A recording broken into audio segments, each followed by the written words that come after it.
Muy buenas a todos. Miren, yo soy consciente de que el negocio de los bancos no es quitar carros ni quitar casas.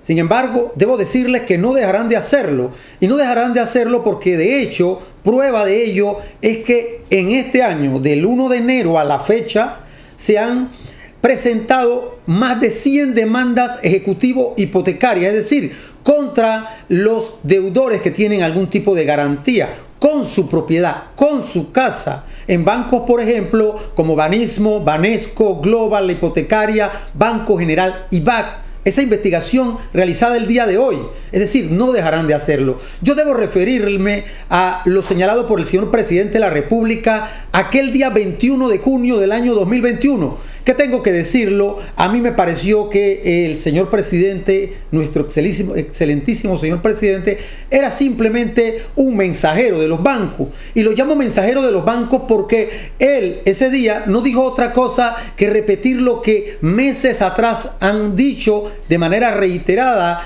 los voceros del sector bancario, que es: vaya al banco y negocie con su banco.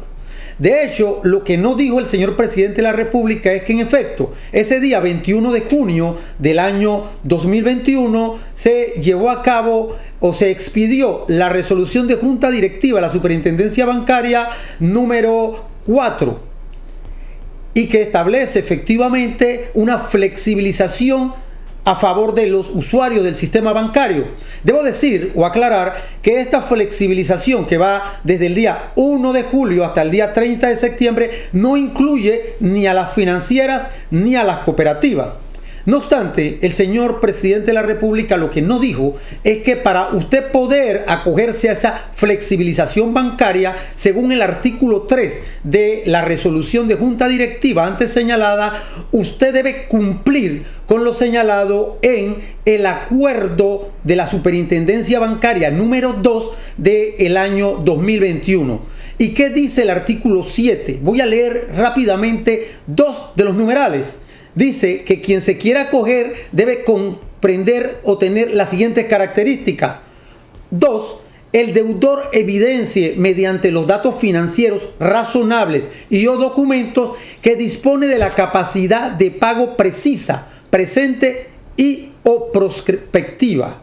4. Dice también el artículo 7 que el deudor se haya comprometido a ponerse al día en los importes atrasados y se espera una reducción importante de los saldos pendientes en el plazo acordado.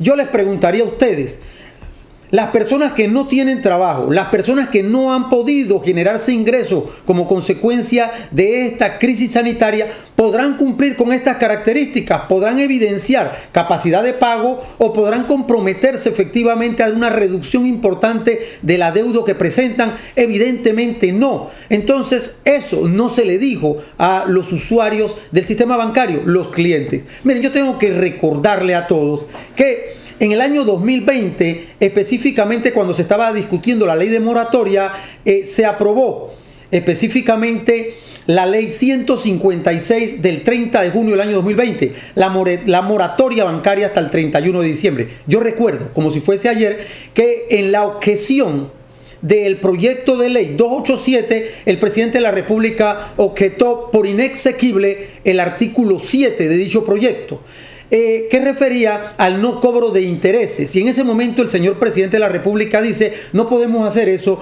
porque el no cobrar los intereses sería afectar la propiedad privada de los bancos y a los ahorristas del sistema bancario.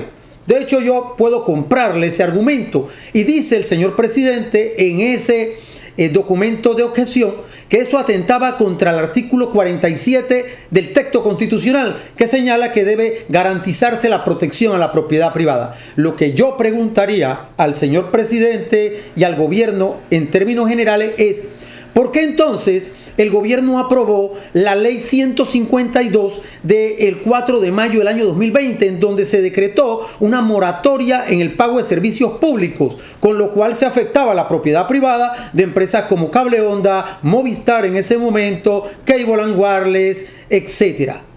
¿Por qué se expidió el decreto ejecutivo número 145 del 1 de mayo del 2020, en el cual se congelaban los cánones de arrendamiento atentando contra la propiedad privada de los propietarios de los apartamentos y casas en arriendo. ¿Por qué el discurso para los bancos era proteger la propiedad privada de los bancos, pero cuando hablamos de otro sector, entonces no hay ninguna propiedad privada que merezca o necesite protección estatal? Miren, de hecho, hay otra cosa que quiero contarles. El día 8 de abril del año 2021, el superintendente bancario emitió la circular a través de la cual señalaba que se prohibía el cobro de interés sobre interés. Y de hecho, si estaba emitiendo esta circular era porque se estaba haciendo. Sin embargo, los bancos, haciendo en algunos casos, y algunos de ellos, caso omiso a esta circular, de hecho, cuando usted se acercaba a los bancos y hacía reestructuración del préstamo, simplemente agarraban capital e intereses, lo unían y le hacían entonces que usted pagase intereses sobre esos intereses que fueron capitalizados, haciendo, repito, caso omiso a lo que dijo el superintendente bancario, que parece más bien que trabaja para los bancos. Por otro lado, tenemos que efectivamente en Panamá, este gobierno ha pedido muchos préstamos que ha pedido en nombre de todos los panameños, porque cuando el gobierno va a pedir préstamos, lo pide en nombre del país.